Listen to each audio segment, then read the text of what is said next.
Okay, here you can see my original bumper setup. It was way too narrow to be able to put a radiator in there. And there's the center bracket.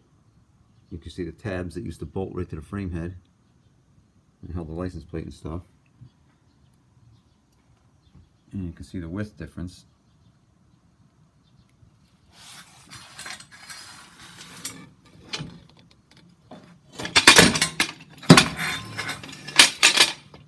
And here's some little temporary tabs I made up to just hold the body off these for now. Like I said, I don't know if I want to put a new hole here or not. I really don't want to. So I might make a crossover, but until the radiator's in, I can't really do anything else with that. And there's the finished assemblies.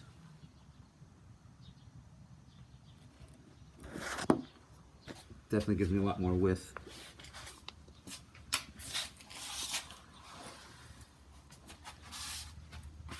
Keep in mind this car's filthy. It's been driven for 20 years.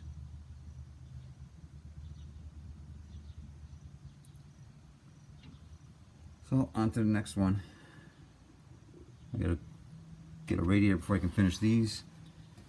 And I can get a new master cylinder and put the clutch back together.